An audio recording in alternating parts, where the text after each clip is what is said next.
to Eye on Horror, the official podcast of iHorror.com. This is episode 74, otherwise known as season 4, episode 17. I am your host, James J. Edwards, and not with me, as always, is Jacob Davison. We'll get into that later. But also with me, as always, is your other host, John Correa. How you doing, Correa? Pretty good. I miss Jacob, but, you know, he's off doing fun things, so, you know, I don't blame him. He's off promoting his found footage film, Dogtown, which is in some big contest that I think we've already pushed it on our socials. So vote for his movie. I think the voting ends once this episode comes out. But well, then I hope you did. He wrote, directed, starred, produced. He did edited. It's all Jacob. So if you're missing Jacob from this episode, watch his short film. You're gonna get all the Jacob. Yep. But we do have the next best thing. We have a very special guest, author, critic, the managing editor of The Daily Dead, Heather Wixson. How you doing, Heather? I'm great. Thank you so much for having me. I don't know if I'm the next best thing, but I'll try my hardest to fill in. No, you'll be great. Well, thank you guys so much for having me. I'm excited. We need this to be at least a trio, because if it's just me and Korea talking, how old would that get?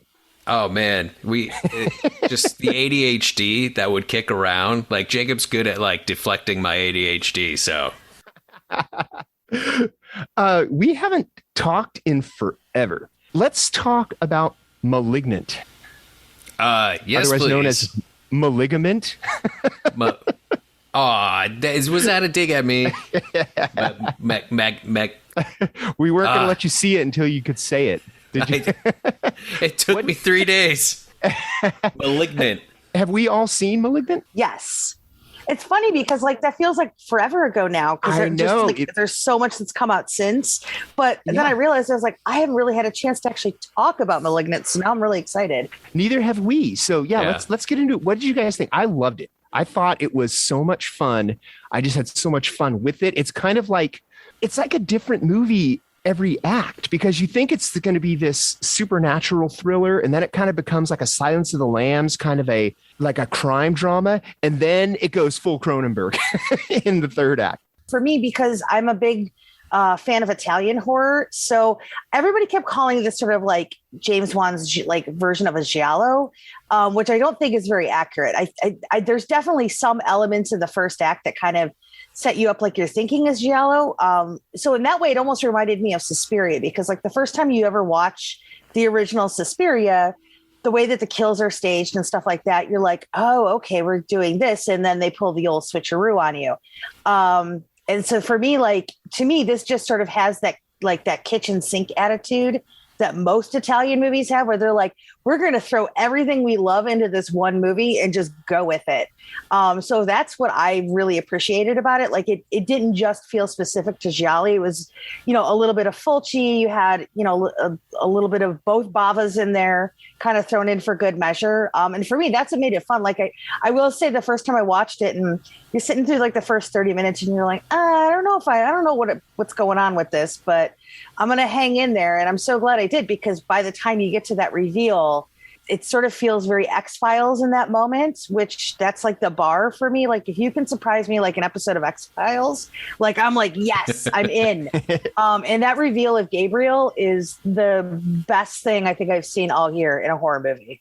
I think my favorite scene is when, and kind of a spoiler, but not really, when basically they're in a jail cell and every single stereotype of a female prisoner is in this jail cell. Oh, and Zoe Bell's in it? It feels like it's like out of like Death Wish 3 or something like that. Like all these characters have just been sitting around for like 3 decades, just waiting for their moment. It was totally that. It was awesome. How about you, Korea? I absolutely loved Malignant, and I agree with Heather. The opening, that like the very beginning, it was a little. I was like, I don't know. I don't know how I feel about this. You think it's going to be another James Wan movie? You think it's going to be another Insidious or The Conjuring? No, I was thinking like, it kind of felt like a bit back to like Dead Silence, which I was not a big fan of. There was a bit of like overacting in the beginning, like that, like in the beginning when the husband abuses her, that man was doing some real over the top acting. And I was just like, I don't know what he's going for here. But yeah, by the halfway point, I was so in. There was so much like 90s Italian influence, like Heather was saying. I saw a lot of early 2000s Japanese horror influence in there as well. The camera work was absolutely gorgeous. That over the head shot going through the house blew me away. The score is amazing too. I loved it. I was going to say, just to speaking of that, like usually with like Joe Bashara's scores, like I always feel like there's always those touchstones where you're like, oh, this is definitely Bashara, you know, where it's like you listen for 20 minutes and you're ready to like go play in traffic because you're so unnerved. And I loved how they just sort of kept you like reutilizing elements of Where's My Mind in such different ways. When I was just like, wow, this is really, really cool. I think it's important that one of the reasons that movie works as well as it does is because of the physical performance, and the actress's name is Marina Mazeppa. And I will sing her praises till the end of time because she did pretty much most of those stunts backwards and somehow made it look natural. And I still don't understand how somebody can do that stuff with their body. It just blows my mind. Yeah, when Gabriel goes into full effect, the body movement was just unnerving, and it was so well executed. Like, fully believed it, because you've seen similar type of reveals, trying not to spoil anything, in the past, but like they made it work so well, and in such a scary way. It was so refreshing. I also just felt like overall the influences, I don't know, I wasn't in the room when James Wan pitched this, but I feel like he basically went to Warner Brothers, and Warner Brothers was like, oh, you made us a fuck ton of money with Aquaman. We want you to do Aquaman 2. Cool. I want to do this film first. Yeah, sure. We'll give you a bunch of money. He's like, cool, because I want to make a B horror movie, but with like a really good budget. And they're like, yeah, I mean, Conjuring did really well. You're going to do something like that? And he was like, yeah. Sure. Yeah. Well, let's say that. It's like a Charles Band movie, but with a big budget. And actually good. Yeah. Another movie that I want to talk about, and I don't know if either of you have seen this. Have you guys seen Lamb? I have. No. Have you? Oh my God, Lamb. I don't even want to talk too much about it then if you haven't seen it, because Korea, you just have to see it. It's one of those movies where half the world is going to love it, half the world is going to hate it. What camp are you in, Heather? I loved it, but I loved it too. I also recognize it's not really a horror movie. It's a fantasy movie with a family drama. Yeah, it isn't at all. And I'm a little upset that they're pitching it as an A24 horror movie, which I guess that's the only studio that could pull off a horror movie, or pull off calling it a horror movie, I guess. But they are pitching it as a supernatural horror movie. It's like, no, it's not. You're right. It's a fantasy movie, but I don't even want to talk about it too much. You just have to see it. It's beautiful. It was shot in Iceland, and every Icelandic movie to me feels like a tourism video. I mean, it just makes me want to visit because the countryside is so beautiful. I mean, I live for that kind of weather, the long johns and, and big jacket kind of thing. But the thing is, it takes itself super seriously, and the performances are great. And it's just a gem of a film, but then it dips its toe into the absurd just enough for you to be like, what the hell? And at one point, one of the characters actually, it's one of the family drama that Heather was talking about, the husband's brother Peter. Yeah, Peter. He comes and he asks questions that the audience is wondering. And the first one he asks is, what the fuck is this? You're like, yeah, tell us, what the fuck is this? So, it's just a really crazy movie, dude. But I also really liked, I will say in that moment, I really liked the answer that they give where he just responds, this is happiness. And to me, that was just like, these two people were so desperate for this kind of a connection to anything. And yeah, it's strange because it's like, to me, I was a little more emotional about it because of certain story elements to it. And the little lamb itself is just so freaking cute, like, and precious. Yeah. And you just want to like protect it forever. But yeah, I think I love what you mentioned about Iceland is sort of this backdrop, because the fact that like there's no nighttime really throughout a lot of this movie. It's just like this weird dusky gray that kind of just, and that's like that's their existence. And that to me kind of messes you up as a viewer, because you're always so used to seeing like daytime and nighttime so visually signified, where like everything in this movie just sort of blended. And it was really disconcerting in that way where you're like, wait, they're going to bed. What time is it? Like, is it normal? You can't live like this. That would drive people insane. It's like other parts of the world, it's always night, you know? Well, it's kind of like Midsommar, remember? Is it tomorrow? When she asked, is it tomorrow? Yeah. Korea, you have to see Lamb. It's batshit crazy. It's on my list. I'm planning on doing a double feature of that and Pig at some point, you know, so that way Pig. It's a full course, you know. The whole Easter double feature. Yeah, might turn it into a triple feature and watch First Cow with it, you know.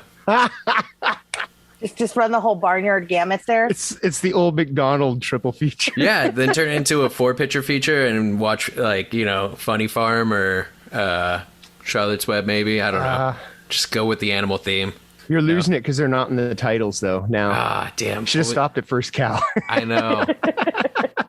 You had a really, really solid run there. I actually watched... I haven't heard a lot of people talk about Don't Tell a Soul. Have you guys seen this one yet? No. I haven't. This one came out earlier this year. It's got... Jack Dylan Grazer, who was in the recent It movies and Shazam. It also has Rainn Wilson in it. It's about these two brothers who break into a house to steal money from this old woman while her house is getting fumigated for termites, probably. I don't know. It's getting fumigated. It's got the whole circus tent over it. And they run into a security guard played by Rainn Wilson. And while they're running from him, he falls into a hole. And I don't want to spoil anything, but the film takes like some really dark turns that are very interesting, especially in the power dynamics between the two brothers and Rainn Wilson, who's in a hole. So you got like the older brother who's very much so like, oh, we don't have a problem. The one witness to us committing this crime is in a hole, so let's leave him. But the younger brother wants to, like, you know, help him out and stuff. But the mood shifts and some of the acting performances, especially Rainn Wilson, because as try as he might, he will always be, what's his face from The Office? Sorry, I don't watch The Office. Is it Schrute? Dwight Schrute. There we go. And you're right, he will. Even in House of a Thousand Corpses. I mean, I loved him in The Meg, so I feel like I'm in the minority with The Meg, though. Again, I will always say Jason Statham just needed to say Megalodon like 5 more times and that film would have won an Oscar. But Don't Tell a Soul. It was one of those like small titles. I think it got like a real quiet release earlier this year, but it's really solid. So if you find it on like Hulu or something, I highly recommend it. Again, I want to talk more about like the later parts and how dark it gets, but it's best to go in as blind as possible. One more that I want to bring up. You guys all see VHS 94? Yes. What about you, Priya? Did you get to it? No. I stacked my Hooptober and got too ambitious with it, and I put 45 titles on it, so I've been trying to do that before Halloween, so I haven't watched a whole lot of stuff outside of that yet, so but it's on my list. What did you think of it, Heather? I'm sort of in the middle on it. Like, yeah. I think I'm just sort of at the point, and I don't mean this against any of the directors in any of these series, but like, I think I'm sort of over anthologies from a bunch of different directors getting together because I don't feel like I really enjoy them as much as I enjoy anthologies where you have one through. Like, if you look at like, you know, Trick or Treat, which is, you know, and sort of because it's just overlapping stories, but, or something like the Mortuary Collection, which feels way more like one huge vision with these like really fun little stories that kind of play with each other. I mean, there's this I liked, and then there are parts that weren't as successful for me. You know, I actually was surprised at how much I enjoyed Simon Barrett's section of it because it was just sort of classic kind of good creepiness. Timo's Safe Haven is so much better than this, but it did make me want to watch him like direct like either like a BioShock movie or a Doom movie. I'd love to see him take on a first person shooter type, you know, adaptation because he clearly knows what he's doing in that regard. And there's some fantastic effects. But yeah, everybody keeps running around saying Hail Ratma. And I don't know if I'm ready to join the chorus of Hail Ratmas myself. I think it's the weakest of the series, personally. And I think that's because, I mean, I don't know if they rushed into it or... This one is the one they actually had the most time for. See, it feels like phone-ins to me. I like the beginning of each one of the segments, even the wraparound. The beginning, I really like, how it went. Yeah. But it's like by the time that they get to the payoff, I think they all get kind of corny and goofy, and you're just like, really? That's where you're going with that? I mean, Timo's is the only one. Well, I shouldn't say the only one. Is the one that has the strongest vision, I think. It does. And but even that one, by the time you get to the end, you're like, really? This is where you're going with it? It's and then the Patriot militia one, that was another one. By the time you get to the end, you're like, you could have done so much more with this. So yeah, I think you're right. Barrett's is probably the strongest segment, and even that one gets kind of goofy with the effects, but there's a reason for it, Yeah. Hey man, not all anthology films can be Dead of Night or Spirits of the Dead,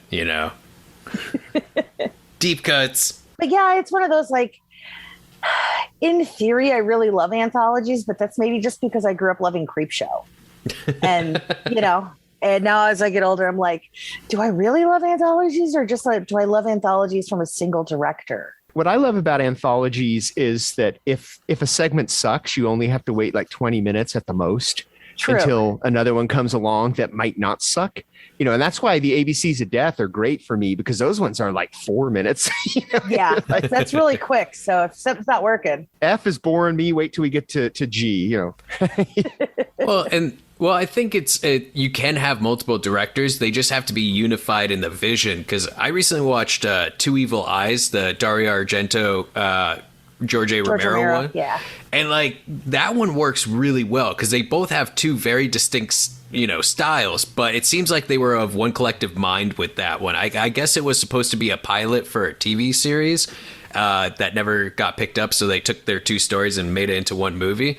But it could also be that they were both adapting Poe. So they were working off the same material. That's another thing. I mean, when you're dealing with those two guys, that's different than just an anthology that is just basically collecting short films and sticking them together in an anthology, because that one, there was a collective vision from the start. And I think the VHS movies do that too, but this one just didn't do it for me. But I mean, that being said, my favorite VHS segment of all time is, what's it called? The Strange Thing That Happened to Helen, or the one that's all through Skype in the first one. Oh, okay.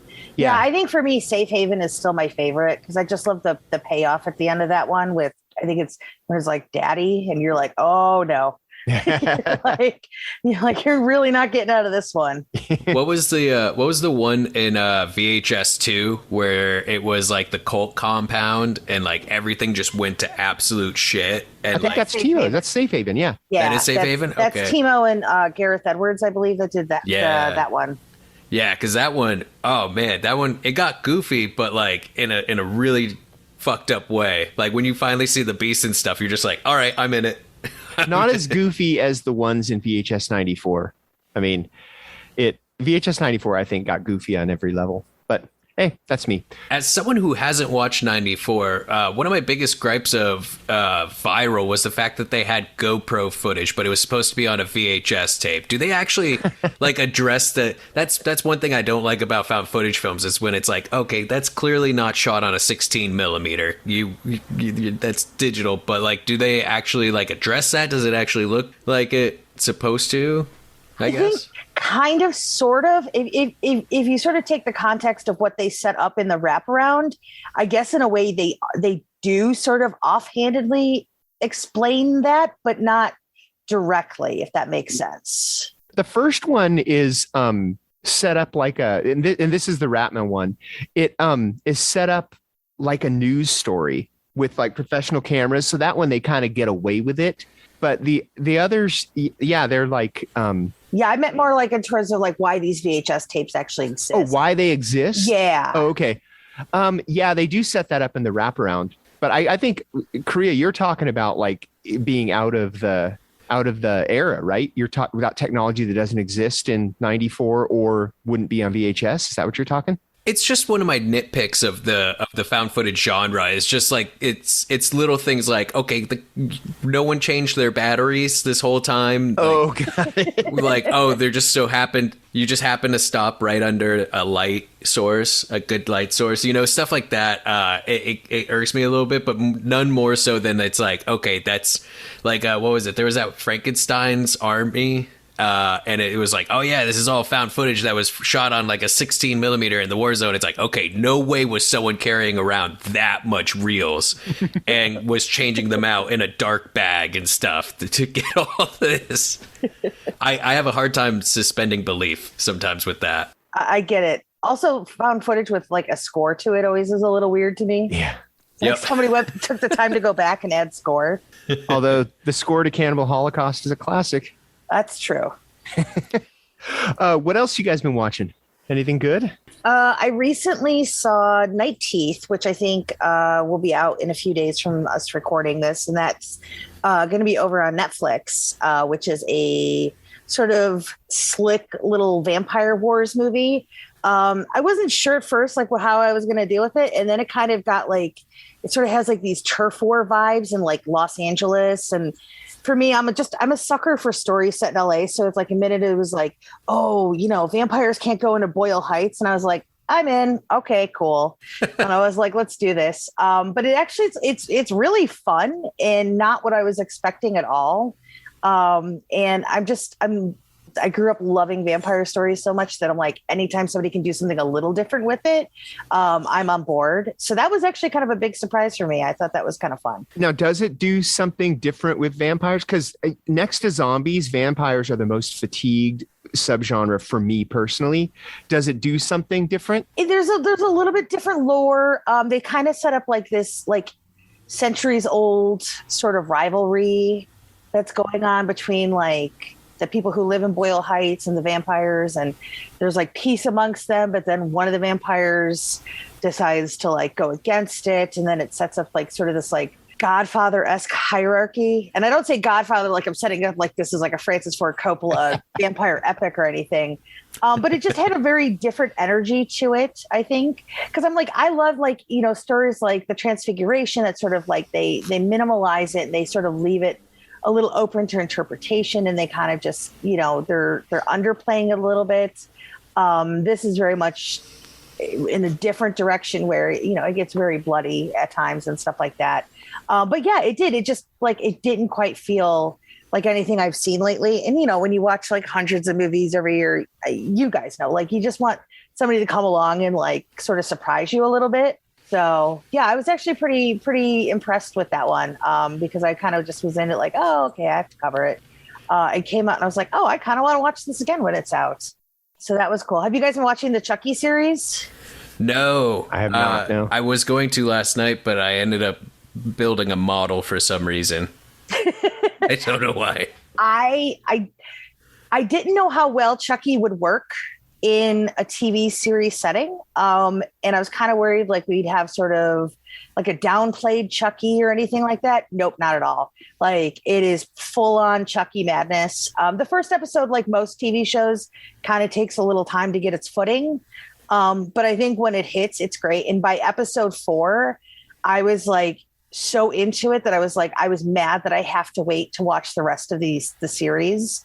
Cause I was a big fan of Cult. I love the Child's Play / Chucky series. And I really liked where Cult left everything. And I was really curious because seeing the previews for this, I was like, well, how is this going to play into where Cult leaves off? Because that was like, so I just couldn't figure out because like you've got Charles Lee Ray basically in the body of his real life daughter. And, and you've got, I'm guessing Jennifer Tilly is still being possessed by Tiffany and the dolls. And I was like, how is this going to all work? But it started to click for me a little bit the second time I watched the first episode where I was like, oh, I see what they're going to do with this. And it's really clever. Like I really enjoyed it. Like the second episode is really interesting because you have this main character kid who finds the Chucky doll and of course realizes like this doll's possessed and he can do things. And the lead kid in it, he's gay and his dad wasn't really on board with it. And, sometimes his friends make fun of him for it. And what I really appreciated about it being a huge Seed of Chucky apologist, is that there's this really sweet moment where Chucky's talking to the kid about Glenn and Glenda. And he's like, I have a kid who's, gender fluid, and it took me a little time to get used to it. And I just was like, oh, we're giving layers to Charles Lee Ray now. And then by episode 4, he's full blown maniacal. There's chaos, all kinds of carnage. But yeah, I was really surprised by how much I loved it. So it's been really fun to kind of see people online too, when the first episode aired this week, and just seeing their reactions to it.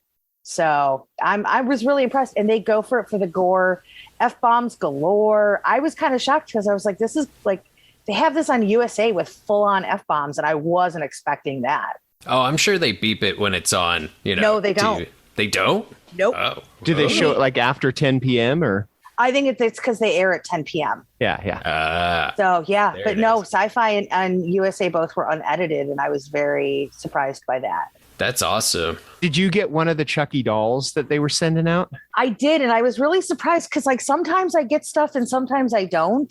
And so it's just one of those things where I was like, whatever, that's fine. I wasn't too worried about it. And then it showed up at the door, and, bless my FedEx delivery guy, because he set it up perfectly in front of the door where it was like upright looking at the door. And I was like, oh, he knew what he was doing. Waylon, our pal Waylon, who he's been on the show 3 times, and he's one of the iHorror writers. He got one. And I think Squires got one. John Squires, another ex-iHorror guy. I've been having fun looking at people post. It seems like, did they tell you to post pictures when you got it, just to drum? It seemed like everybody who got one has posted about it. Yeah, no, I didn't even know that was coming. Like, they usually, like, when there's stuff coming to the house, like, you'll get an email saying, oh, we just want to confirm your address. And most of the time they're not really specific. And because like the Halloween Kills, because I got a Halloween Kills drop this week too. And it was just, originally they were supposed to come to my house on Thursday with Michael Myers, and then traffic was just bananas. So they just dropped off the package on Friday, which was fine. Because I don't rarely post like stuff about me with the stuff. I don't know, I'm weird like that. And so I was like, just give me my box of stuff. It's cool. But I had no idea that like a full blown Chucky doll was like going to show up at my door. And the thing is like $500. Like, I looked it up. It's really cool what they sent.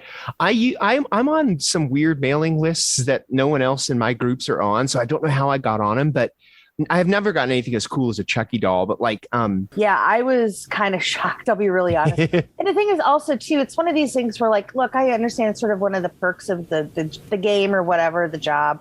And I'm always grateful, but also like, I literally have an entire room, like since the beginning of the pandemic, especially, of just boxes of stuff that I don't know what to do with. Do you get, for your awards voting, do you get all the books that they send you? Yes.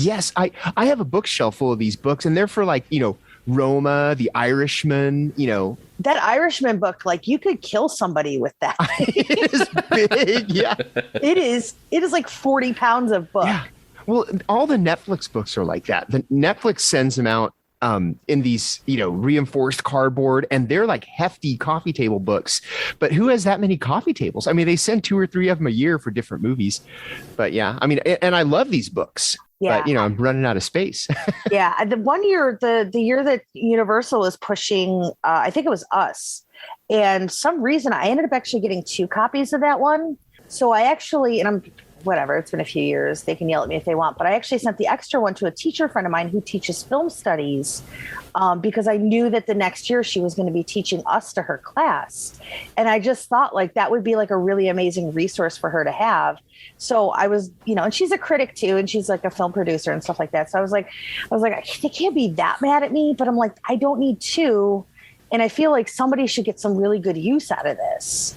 And she actually did use it last year in her class when because like they were virtual and stuff then and everything. But yeah, so at least I felt like it went to somewhere good that like, could get something really good out of it, as opposed to being awesome on my bookshelf.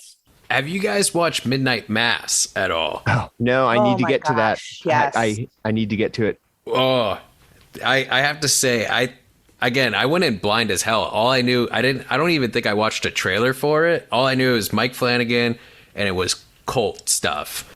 Well, Waylon had recommended it to us. Yeah.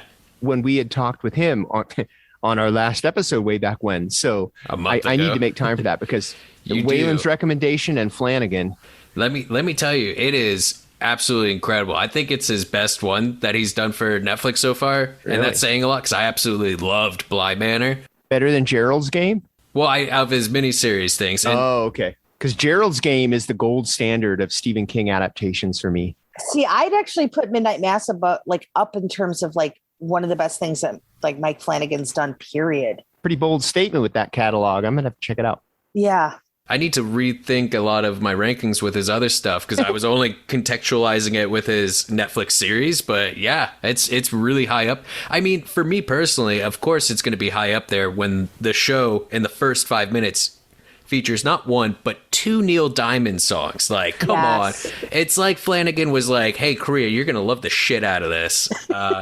But yeah, dude, I didn't know anything how they handled the mythology. Like you were saying, Heather, earlier about Night Teeth, it was a very different take on a known thing. There was definitely a lot of moments where I was sitting there just going like, say it, just say the word, say the word. You guys know what these things are. Just say what it is. But they never do. And I'm not going to say what they are because it's really cool. Yeah. But really powerful performances, especially the priest. I can't remember the actor's name. Hamish Linklater? Yeah. He, for like the first half of it, I was like, I can't tell if he's just playing a really goofy character or if it's just some like weird acting thing. But then when he gives that sermon in like the third to last episode, I think you know the sermon I'm talking about. That's when I knew. That's when I knew. I was like, holy shit, this guy is an incredible actor. If he went from like that, the performances that he's been doing to this, insane change and shift of character. But yeah, I can't recommend it enough. I'll probably end up watching it again after Hooptober's over.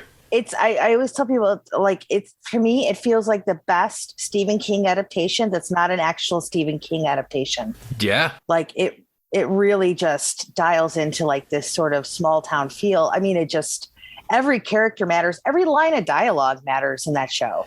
And it takes its time too. Like you could say it's a slow burn, but it didn't feel like a slow burn. It felt like it was just taking its time to like actually flesh out all these characters. All of them have these varying levels of depth. Even Henry Thomas's character, who barely says much very early on, he actually reminded me a lot of my father, which I didn't realize until like later in the series. And then all of a sudden I turned to my fiance. I was like, does Henry Thomas remind you of Joe? And she's like, because of the mustache? I was like, well, yeah. But, you know, just very quiet, barely says anything. It takes place in New England, right? Like, it's got to.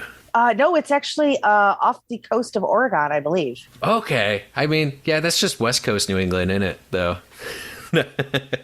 Very true. Yeah, absolutely phenomenal. Everything about it, absolutely loved. And, like, it goes to some, like, hard, like, philosophy and discussions on, like, life and death. And there's some, like, very Carl Sagan-esque philosophical discussion that happens. Like, man, was that show was monologue heavy. That was like an actor's dream, I feel, though, getting those scripts. Yeah, we call those talkies in our house. But that's what I loved about it, because honestly, like, I was really upset that it was only 7 episodes. I wanted the full 10.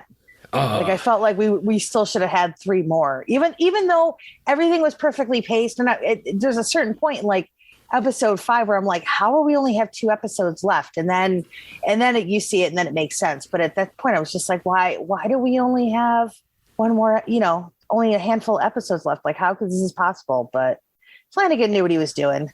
Yeah, because like I wanted more, but I also feel like they might have overstepped or overstayed their welcome if they had gone further, Yeah. I don't know what else they could have explored. I understand there might be like a few loose ends here and there, but like overall, I think they did what they wanted to do, and they did it really fucking well.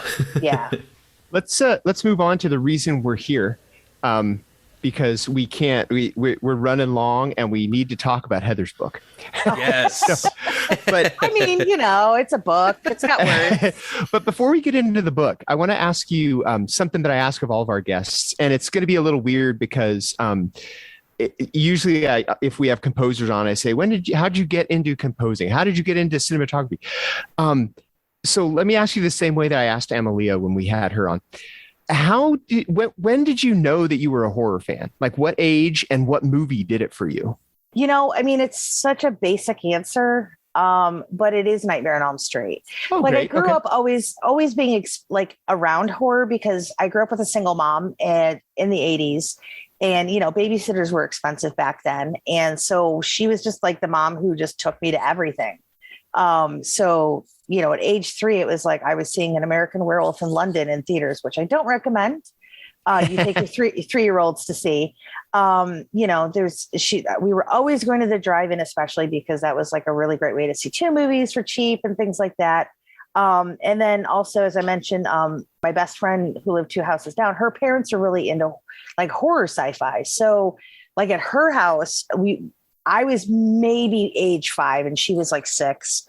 And we were watching movies like Alien and The Thing and Salem's Lot. And like, that was just like normal. And, so it never really occurred to me that other kids weren't watching the same things. And then it really hit me when I finally got to see Nightmare on Elm Street, because it was one of those, like our parents wanted to see it first to see if we could handle it. And then they were like, I don't know. And then I took months of begging and I finally got my mom to agree to let me watch it. And I just love, it's like, for as terrified as I was of Freddy Krueger at age like 6.5 or whatever it was when I first saw it, maybe almost 7. There was something really that fascinated me and that hooked me. And I loved the way it challenged me. And even back then I could sense, because Nancy was also living with her mom, like there was like this like kinship that I felt, and I was just hooked. And it was like one of those things, like when every time we would go to the video store, the first place we would always head to is right to the horror section. And a few years later, that's when I discovered Terror in the Aisles, which is the movie, the Clint movie with Donald Pleasance and Nancy Allen. Introduced so many people to so many great movies. And that is why I think everybody who knows about Alone in the Dark found out about Alone in the Dark. Oh, absolutely. Because that was like my Bible as a kid. Like I would go find the copy of Terror in the Aisles and I would like look at the cover and try to find the names of the titles I hadn't seen. And I would go looking around the video store for them. Ironically, most of them weren't in the horror section, but it did open me up to a lot of things. Although, again, I don't really recommend like renting Vice Squad when you're 8. Like that's a little too much, but I did. Like that was around the same time I saw Suspiria, which also kind of mentally scarred me. And it's one that my best friend never let me forget, that I would actually rent that movie because it still terrifies her to this day. But yeah, so it was just like, I was completely hooked. I was always like the weird kid who liked horror and wrestling. And a lot of my friends didn't know what to do with that. My guy friends knew what to do with that because I was the cool girl who wasn't all like uppity and girly about things, where I was like, yeah, let's go pretend to be, Randy Savage and Ricky Steamboat and get dirty and wrestle around in the dirt and stuff and whatever, or go watch the weird movies. So yeah, it was just always kind of there. And it's funny because like my mom's sort of grown out of it a little bit, but like when I would go home to visit, she'd always try to put something on that was horror to make me feel like I was like at home or something.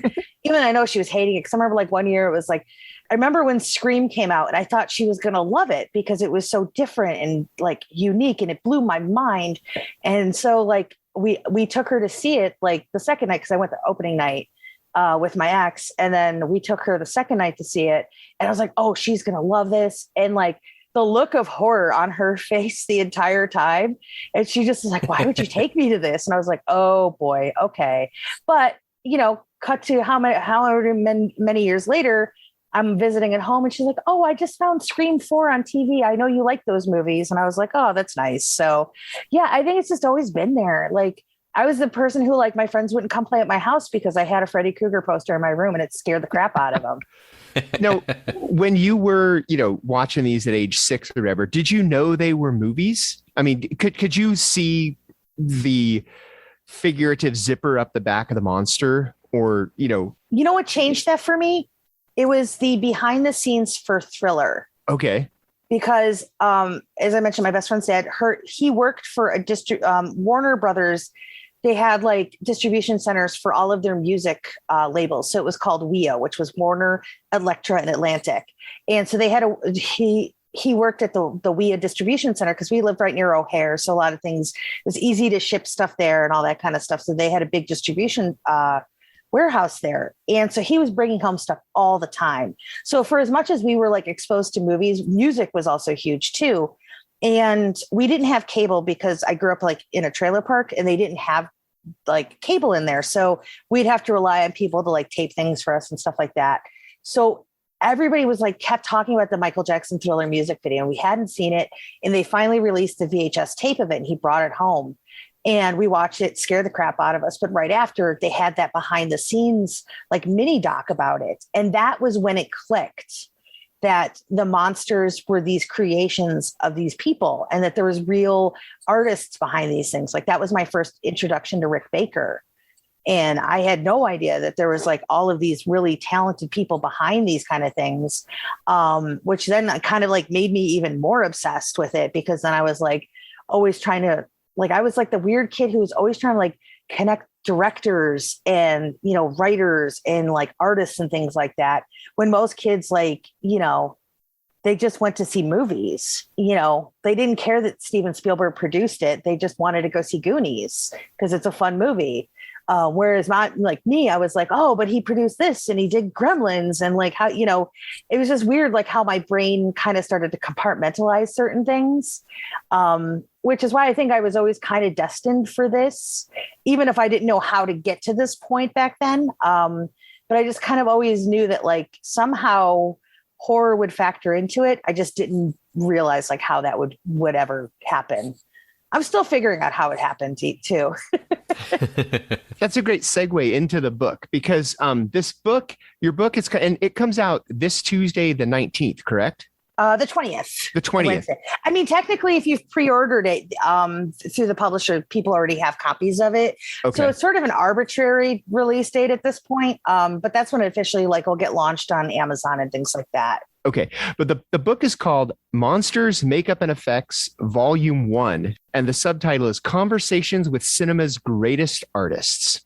And you've been interviewing these people for a long time. I mean, this book, this is not a small little pamphlet. This is almost 500 pages.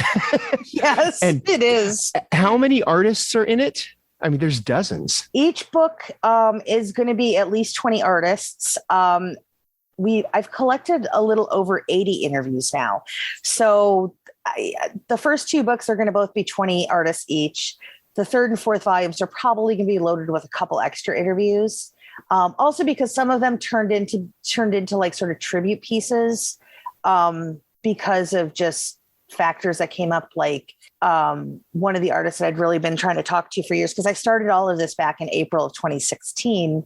And unfortunately, we've lost several key figures in the effects industry since then.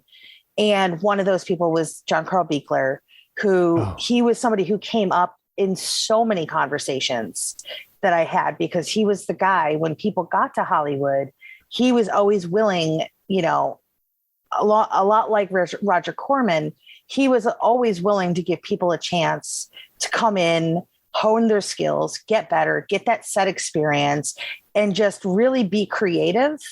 You know, even if you couldn't pay them a lot, he always paid them. And that was one thing that I thought was interesting is one of the people that I interviewed for his tribute was Kane Hodder, because they were such close friends and everything like that. And even though he's not technically part of the effects industry, I figured Kane still had so much, you know, insight into how John was in that world. But he was telling me, you know, a lot of these times when like shops would be between jobs, like, you know, most of the times, like they would just shut the shop down for a few months, tell you to go find work elsewhere. But John Buechler was not that guy. Like he took care of his people. There were times where he didn't have money to pay people. And so essentially he was like taking second mortgages out to keep people paid during those downtimes, which he didn't have to do.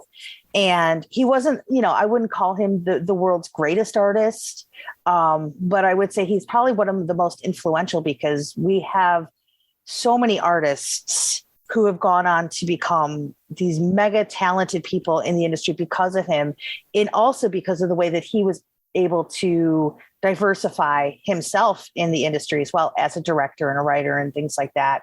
To me, he has this huge legacy, and I didn't want to ignore that simply because I couldn't interview him. So, for example, in book 2, we're going to have a tribute to him in there because I just felt like he needed to be represented. Now, okay, I want to know a little bit about, how can I put this, the methodology for writing this book, because clearly you interviewed all these people, but this doesn't come across as an interview book. Yeah. It's like there, and I haven't read it cover to cover because it's 500 pages, but I kind of just, it's a lot. I get it. Especially because, I haven't had it all that long, but you're basically letting these people tell their story in their own words. And clearly you ask them a question and then just let them go. And then you'll pop in as the Morgan Freeman narrator saying, and then so-and-so did this, or not really Morgan Freeman, more like Richard Dreyfuss in Stand By Me, I guess, a little setup, and then let them continue. And I think it's a great way. It's not just ask question, get an answer, ask question, get an answer. These people's stories are in their own words, and you kind of guide it. How do these interviews go? Is it just like that? You would just basically get them talking and roll tape? Yeah, for me, one of the important things for me when I was doing this is I didn't want to center myself in this project in any way because it wasn't about me. And that was one of the things, because we have a signing coming up in November at Dark Delicacies, and I said to the artists when I emailed them, just to let them know, we're doing this, blah, blah, blah. And I said, look, guys, this book doesn't exist without you, but it could exist without me. So for me, my biggest priority has always been making sure that this book is about the artist that you're reading.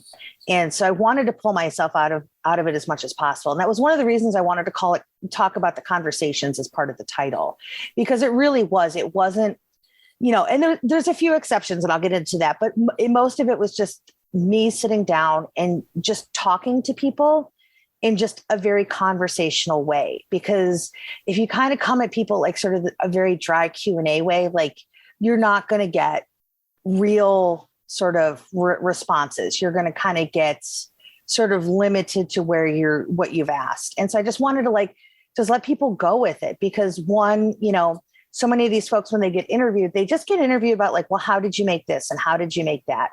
And there's there's some conversations that sort of touch on those things a little bit, but that wasn't really the point of it. I just wanted to talk to them about their experiences, the things that they've, that influence them as artists, sort of their own creative processes, for some of them who have branched outside of the effects industry, what motivated them to do that. And things like that. And I will say there are a few exceptions. One of them is there's an interview in book 2 with Chris Walas, who, it's funny because right now I have him very low just to keep my dogs kind of quiet. And there's a little bit of noise in the room. I have the fly actually playing very quietly right now. But he's one of my all-time favorites. But most people don't realize that he has almost complete hearing loss. So to sit down to do an interview with him is impossible because it's very painful for him. And obviously I don't want to put somebody through something that's going to make them uncomfortable. So for Chris, he and we would go back and forth on email over the course of several months. And so I'd ask him a set of questions. He would answer. I would kind of take, look at his responses, kind of figure out if I was having a conversation with him, where would I go then? And so that was kind of the back and forth with him.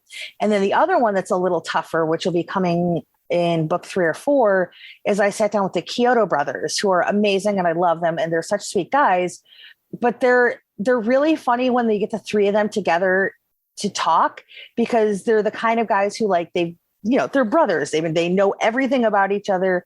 They finish each other's sentences. They talk over each other. That's really hard to transcribe into just a fluid a fluid chapter. So it was one of those where I realized with them, I'm going to have to stage it more like a Q&A and just hope people are accepting of that. But also because I didn't want to take away from what one of them might've said that may not work. I just wanted it to feel like it was the real conversation that I had with them. So there are a few exceptions. But I feel for over 80 interviews, if there's a few of them that sort of play by a more traditional Q&A style, like hopefully people will be, okay with that, and be okay, and realize the other 80 or so interviews are standard and, had a lot more meat on their bones, I guess is the best way to put it. So you have 4 volumes planned of this. Yes. Who are some, and I know this is going to be a bit like asking you to pick your favorite child, but who are some of the standouts that are in this volume 1 that is releasing this week? For me, first and foremost, Tom Berman was high on my list. And I had actually been I've been emailing him since the beginning, and I didn't get responses. And I don't even know if I had the right email address. And it just wasn't clicking, and I wasn't hearing from him. But like Planet of the Apes was such a huge influence on me as a kid. And I was like, well, gosh, if he is still here, I want to hear about that. I want to hear about Planet of the Apes. I love Scrooged. I love Sloth from Goonies. Like there's so many characters that he did, like basically the work that he and his wife did on Nip Tuck basically revolutionized how far you could start taking special effects on television, particularly like basic cable and things like that. And so just after a few years, I wasn't getting to him. But then I also realized like, oh gosh, I really want to get some more interviews with female talent because I want to make sure that it's not just, sorry, gentlemen, like a sausage fest up in here where it's 80 interviews with dudes. And I knew his wife actually had a really interesting background because she came from like a fine arts like study. Like she had set out to have a completely different career. It ended up in special effects. So I reached out to her and I finally heard from Barry. And so she actually invited me to come out to their house to meet with her to do her interview. And it was like, I show up at the door and Tom just opens the door and I was like, oh my God, okay, I'm not freaking out. And then, so we just kind of chatted a little bit and it was funny because like after we were done, like she was like showing me some stuff in their workshop and everything. And I got to see like one of a set of the original appliances from Planet of the Apes that they still had. And I was just like, oh my gosh. And they're like, you can touch it. And I was like, oh my gosh, that's so cool. And so I just kind of approached him and said, would you be interested in doing this too? And he's like, yeah, sure. And so that was my a little bit with Tom. But it's great because what I learned from both of their stories is they're so different in how they approach things because Tom, his dad, Ellis Berman, Senior, was an effects guy. So he almost had this legacy that he came into, where Barry, like I said, she came from a fine arts background, which is why I think they work together so well because they're both focused on different things. But talking to Tom was like a dream because like I was hearing like all the stories of like when him and John Chambers were working with like the CIA, which is basically some of the stuff that you see in the movie Argo, which is kind of cool. And then just getting to hear about like his stories with Richard Donner, which again, as a kid from the 80s, like Richard Donner was like such a huge influence on me as a movie fan. So he was really one of those like, oh my gosh, I can't believe I'm doing this. I mean, all of them really are. But like, especially just for the legacy of like, I can just still remember how I felt the first time I ever saw Planet of the Apes and just being able to sort of indulge like 7-year-old me who's like on the inside just freaking out like, oh my gosh, you're really getting to talk about all this stuff. So that was a really big one. V. Neal is another one that I absolutely love because she's just so freaking cool. And she's just one of these people who like, coming up in an industry at the time that she did, there was maybe like 2 or 3 other women doing the stuff that she was doing.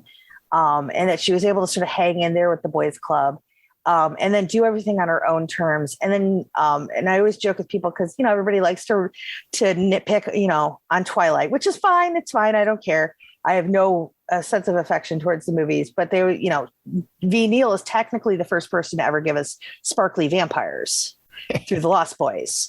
So whenever everybody gets mad about sparkly vampires, I was like, well, we actually had them in 87 because she just thought it would be fabulous to add glitter to all the vampire blood. And Joel Schumacher agreed.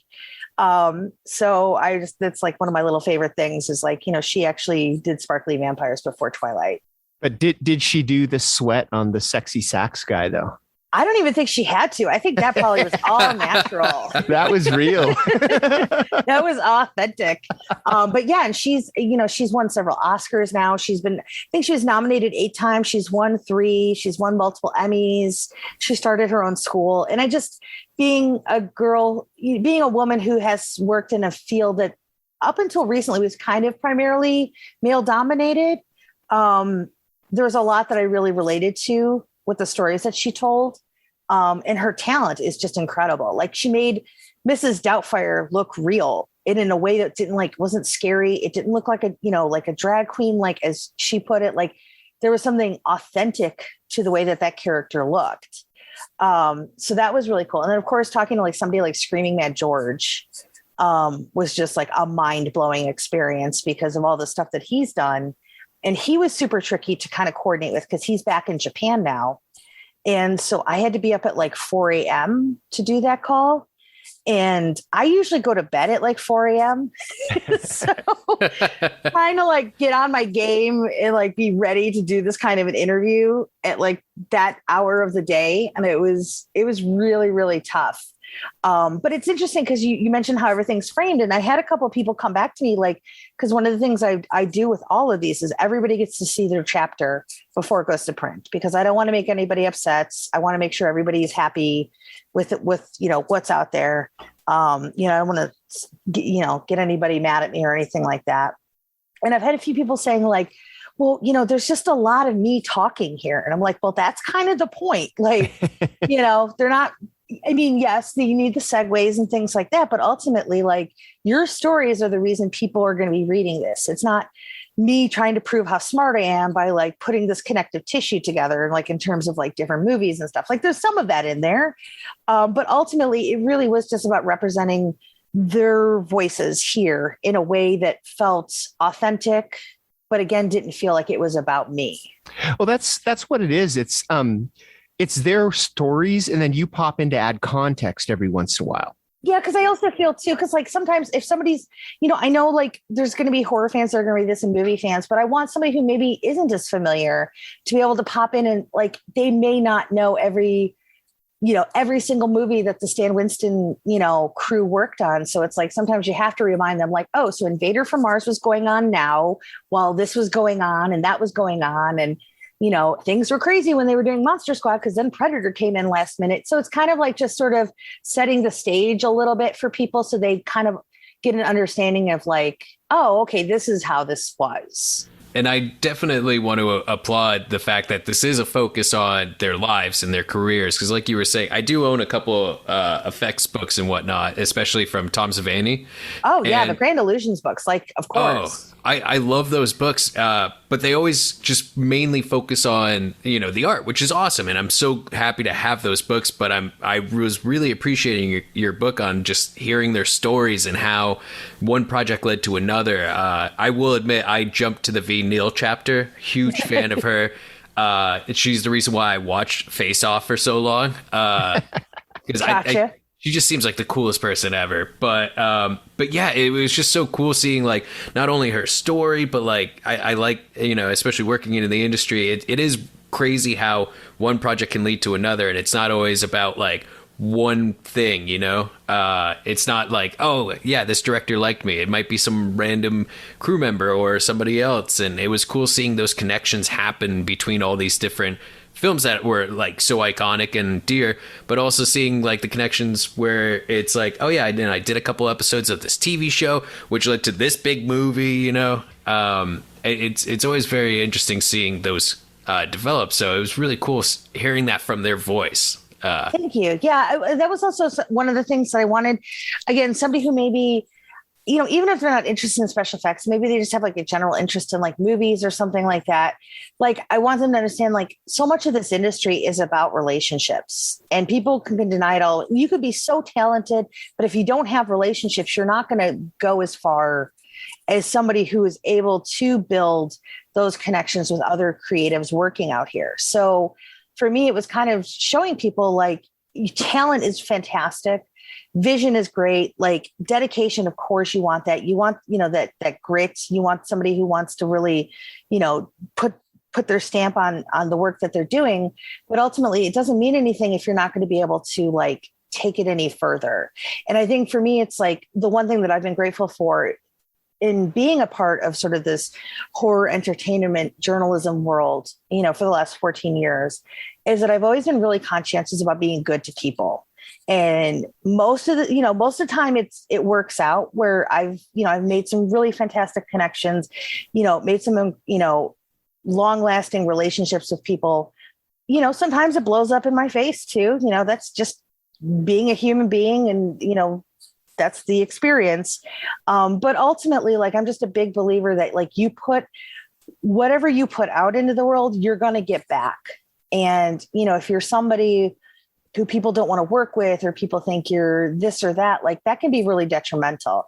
And it's funny because one of the chapters and he's super, he owns it now because that's just kind of who he is. But like one of the people who sort of had that kind of a reputation was Steve Johnson. And I love Steve. Steve and I are friends, so we joke about this, but like he's been known to be a little persnickety, a little uppity, like, and he'll tell you like, don't go out and do a ton of drugs and waste all your money, because that's where I ended up how I'm not living in a mansion these days because I blew it all in the 80s and the 90s. So he's more of a cautionary tale in a way, but also he made some of the greatest creatures and creations we've ever seen too. But, he'll tell you like, yeah, I kind of blew a few relationships here or there, and it ended up curtailing certain aspects of his career. But he owns it now, and he's got a good sense of humor about it. But I get a sense sometimes like through this sense of humor, there is probably a tinge of sadness about like, gosh, maybe if I had just done this, things would be different. But I know he's done some FX stuff in the last few years, so he's kind of coming back into the fold and stuff. But he's a really fascinating character because he's very blunt and very honest about everything. And that could be a lot to take, because I will tell you I'd interviewed him before because back in 2015, I did an entire magazine dedicated to the 30th anniversary of Fright Night. So I interviewed him and we had a great conversation and stuff. So when I set out to do the series, I went to him, and he had already, the stuff was going, in the works with his Rubberhead series. And he was like, well, I don't know. He's like, I already have my own books. And I was like, I get it, but you may not see you might see your career differently than I'm going to see your career. So, we can promote your book in here. It's fine. And he was like, okay, fine. And then we tell the story, and we actually told the story at Flashback Weekend because they had our Fright Night reunion a few years ago in Chicago, and I was there to co-host. And the day that we did our interview, we were on Skype. And so basically Steve comes on and he was just like, okay, I quit smoking today. I hate everything. How are we going to do this where I'm not going to want to kill myself by the time we're done? And I was like, okay. And I could pretty much roll with the punches, but I kind of froze for like a minute. And I was like, oh my God, what am I going to do? Because I don't want him to be at this level the entire interview. And so I just kind of figured out a way to kind of sort of approach things from a different angle. And by the end, he was like, that was really fun. And he was like, this is one of the best interviews I've had. And he was like, I feel like this was great. And I was like, oh, phew. So I knew if I could do that, I could do anything, basically at that point I was like, I've got it covered. So I survived that one, but we joke about it now, and we're good friends and stuff. But it was one of those where it was like, sometimes you just catch people on the wrong day and you're like, uh-oh, I've stepped into it now. Yeah, but you can definitely tell with how people are telling their stories and the things that they're talking about in this book that you put your heart out there. Like, there's a lot of personal details in these retelling of their lives and their careers that it felt like a very natural conversation. So, like you were saying, Heather, and putting, essentially putting good vibes out there. You can feel that in how they talk, and it comes through in the writing, definitely. Oh, thank you. Yeah. I will say, I don't know if you guys have gotten to the chapter for David Leroy Anderson, but he is married to Heather Langenkamp in real life. and they had actually met each other because of Shocker. So they have a really fun little meet cute story. But I thought, so I wanted to interview him, one, because I loved Cabin in the Woods, and I love the fact that we just get like all these amazing creatures and crazy characters and things like that. I was like, well, yeah, I got to talk to this guy. And then I also thought it was really fascinating too, how he's basically watched his life, elements of his life get played out for New Nightmare too, which I always thought was really funny and interesting, because, you know, that movie basically mirrored a lot of their lives in the early 90s, because Heather was dealing with a really scary stalker for a long time. So much to the point where I think it might have been Alien 3. I can't remember. I think it was Alien 3, because I believe it was Alec Gillis who called him to ask him if he wanted to go to London for 6 months. And they both just wanted to escape. And they were like, yes, we're going. Let's just do this. And so when I started the interview with him, and he's a fantastic human being. I adore him. I adore his dad, Lance, who's also in this first book. So we were just having this conversation, and we get up to Star Trek, and he was like, you know, Heather, he's like, I'm going to have to finish this another day. And which I'm always open to, you know, I'm really flexible with people, because especially we could be talking for a few hours, and I didn't think much of it.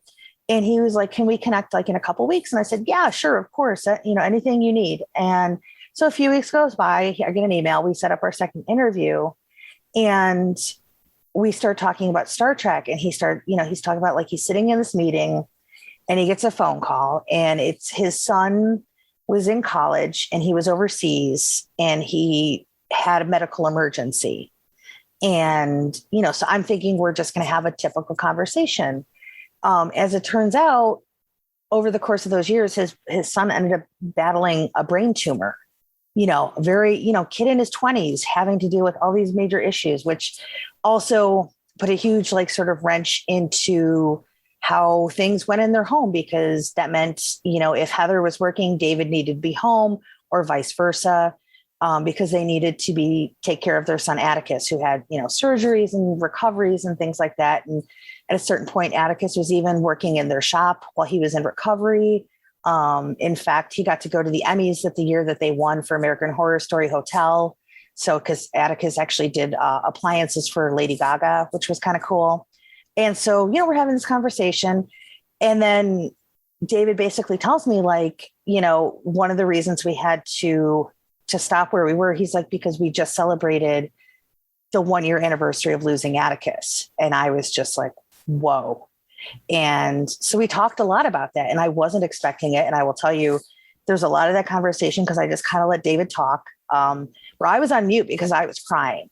And I had no idea. And I thought of Heather being at all these conventions while her kid's at home sick, and she's out there putting on a brave face for fans, you know, because she knew that she needed to do that in order to provide for her family.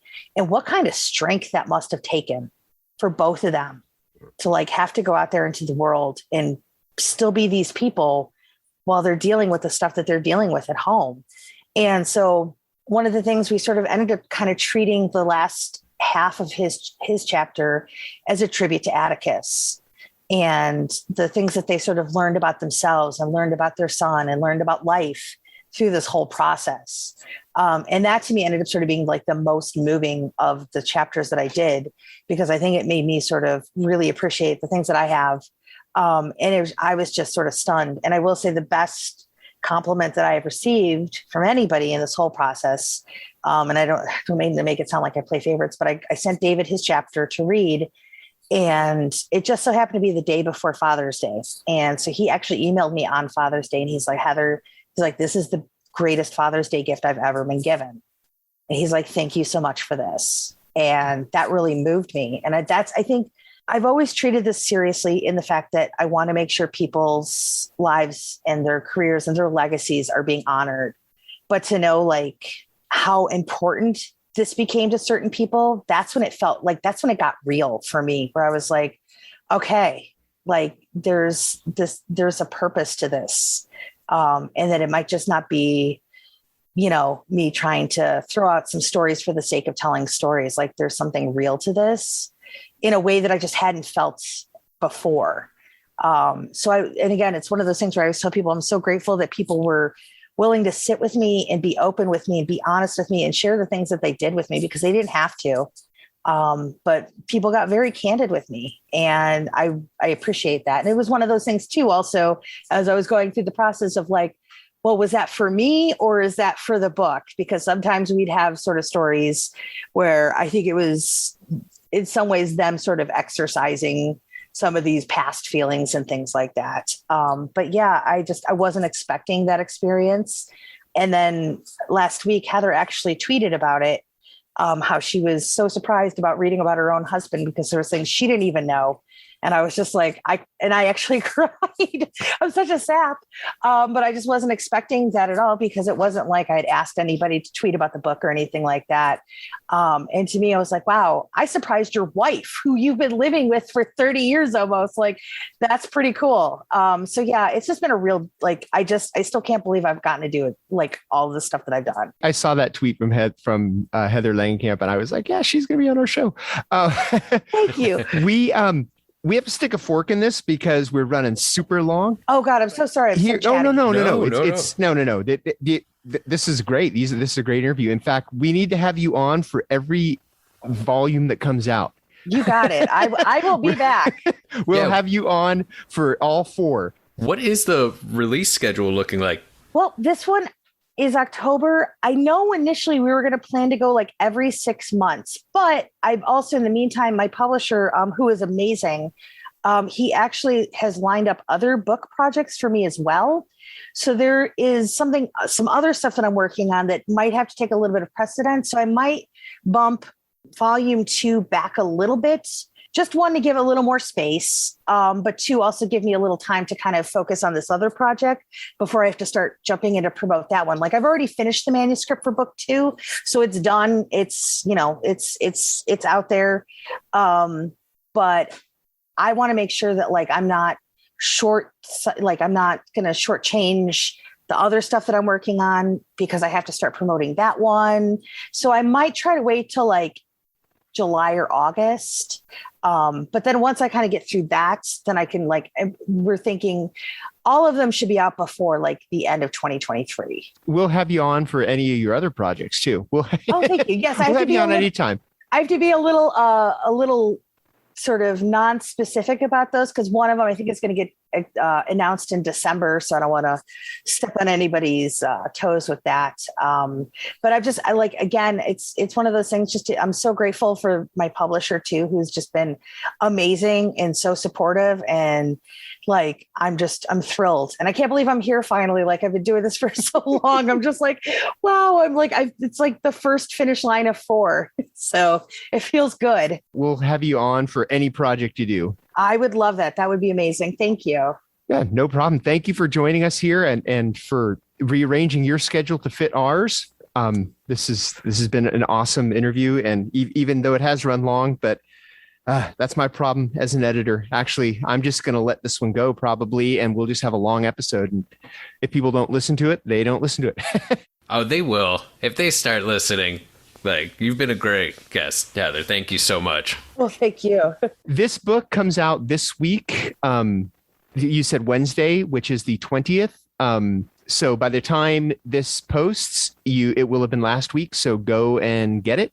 Guess what? I have a book coming out this week too. Not a whole book, but I have an essay in a book called 2020, The Year of the Asterisk, that comes out Tuesday on the 19th. It's a bunch of essays from people about their lockdown experience. And I've only read mine, but I'm pretty sure mine is going to be the most depressing one in it, because it's about watching my dog die while I was locked down. I know. Didn't mean to bring the conversation down. But anyway. If it makes you feel any better, we lost 3 of our cats during all of this. You know what? I actually follow you on Twitter, and I did see all of that. And it was just, it hit home for me too, because I also lost a cat about a year before that to diabetes. So why can't pets just live forever? That's what I'm asking. I actually kind of almost understand the people who clone their animals, to be really honest. I'm could I be a mega millionaire and start doing that? Is that my life goal now? Yeah, maybe. So if while you're at the bookstore picking up Monsters, Makeup and Effects Volume 1, look for 2020, the year of the asterisk, and pick that up as well. For us, let's see. Our theme song is by Restless Spirit, so check them out. Hey, Kriya, did you see that Paul, the guitar player for Restless Spirit, got married? I did. He got married, and they put out a new music video too and for their new single. They also they bought a new tour van, and I joked with him that it's the nicest tour van I've ever seen. So they must have signed to a label, and he kind of shrugged it off. And then they announced they got signed to some indie. So yeah, things are happening. And congratulations to Paul and Jamie on your nuptials, and have a happy life together. Our artwork was by Chris Fisher. Nothing's going on with Chris, but I'm sure that his Star Wars fan film will be out soon. Heather, where can people find you if they want to keep up with what you're doing, like on the socials? I'm basically just hanging out on Twitter. So I gave up Facebook like 8 years ago, and I've never been sad about it. So I'm basically over on Twitter over at The Horror Chick. And then also we have an account set up for the book as well, which is MMEFX book. So you can go follow over there. A lot of times I'll post like a lot of BTS photos and stuff like that, but mostly just like, buy the book, please. And everybody buy the book. So you can find us at the Eye on Horror Facebook, the Eye on Horror Twitter, the Eye on Horror Instagram, the iHorror Facebook, the iHorror, iHorror.com, I guess is what that is. What else, Kriya? Where else can you find us? I think you hit them all. Twitter, Facebook, Instagram. We haven't been posting that much, but if you go click on our links, we have a link tree where we'll have links to all of our social medias, as well as some other fun articles. We'll have links to our guests stuff as well. And also, don't forget, if you are in the Los Angeles area, Heather is doing a signing at Dark Delicacies on November 6th of her book. So definitely come out. I see on the site that it says TBD on guests. Yes, so far, the only one that we have confirmed is V. Neil. Ooh. So it's one of those, like, everybody's back to work now. Yeah. And also some folks still have, some of the older folks have like some COVID concerns, which I totally understand. So we're kind of waiting. But so it might just be me and V. Oh, that sounds fun. Hanging out that day. But it should be a blast. So if you don't want to come out for me, come out for V. Basically, is what I'm saying. Oh, I'm coming out. I already have it bookmarked on my calendar. Excellent. Thank you. Well, I'm in San Diego, so I won't be coming out, but I'll be there in spirit with Kriya. So we will see you in a couple of weeks. So for me, James J. Edwards. I'm Jonathan Kriya. And I'm Heather Wixson. Keep your eye on horror.